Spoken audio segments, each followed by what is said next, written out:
All right, let's now bring in international relations analyst from the University of the Witwatersrand, Professor Gilbert Khadiagala, as we continue to unpack what the ceasefire peace deal will actually entail. Prof, much appreciated. Good afternoon and welcome to SA Today. So the deal has finally been ratified and comes into full effect at 8:30 a.m. tomorrow morning.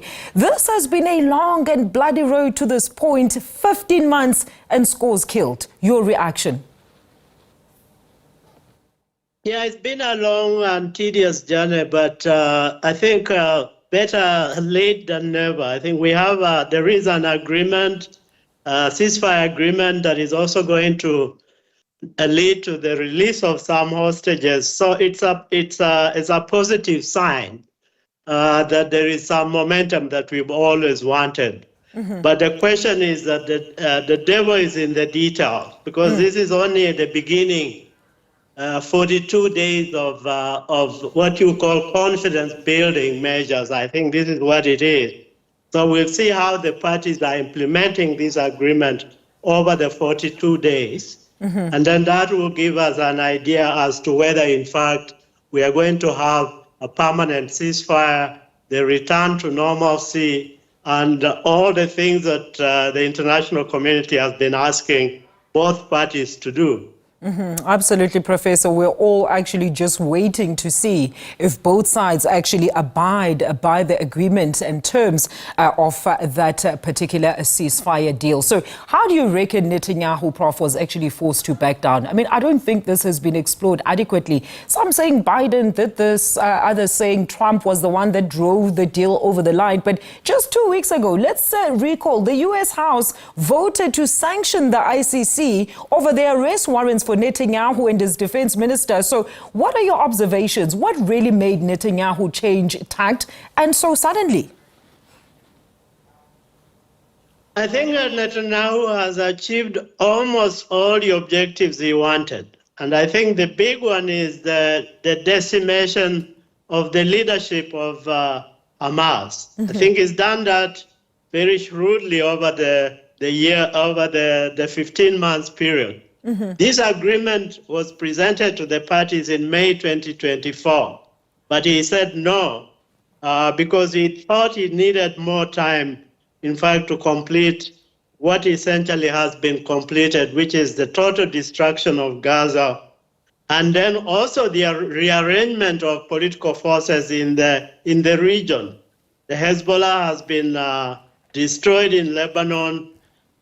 Assad has left Syria, which gives the Israelis a lot of hand in the entire region. Iran is very weak. So I think this is an appropriate moment for him. I think the people insist, some people are talking about Trump. Yes, Trump is a factor. It's a new transition in the U.S., and I don't think Mr. Netanyahu would want to alienate Trump. I think he wants to be in good grace with Trump, and therefore an agreement that is staggered, because this is a staggered agreement. We don't really know whether it's going to break down at some moment in the 42-day period, or we don't know whether, in fact, it will stand. And remember that in the 42-day period, they have to begin to negotiate for a permanent agreement. So I don't know whether we'll get there yet.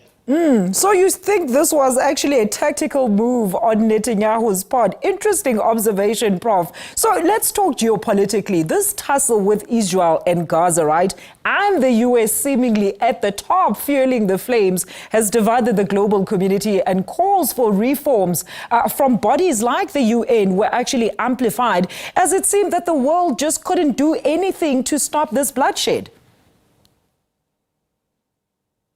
The U.S. has always played a double game, I think, when it comes to this conflict. The support, especially the military support of the Israelis, has been the biggest sticking point. Because if you really want peace, you need to weaken the stronger party. But in this case, they have actually strengthened the stronger party, which is Israel.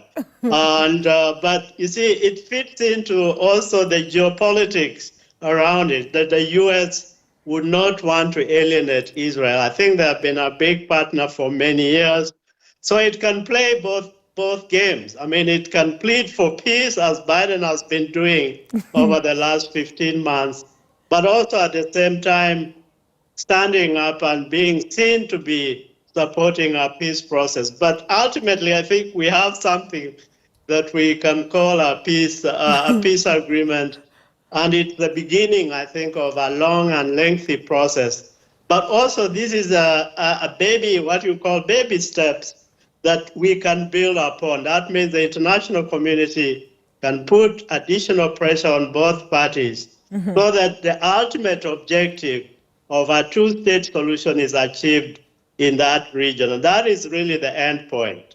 So this is just another new beginning. And hopefully the Trump administration, because it has also committed itself to this agreement, can also push Mr. Netanyahu, even as they dine and wine, and to put it to him that it's important to have peace in that region so that the U.S. is not entangled in those kinds of conflicts. Great input this afternoon, Professor. The single goal there is peace in the Middle East. Thank you so much for that. That is Professor Gilbert Khadiagala, the international relations analyst on the Hamas-Israel ceasefire deal.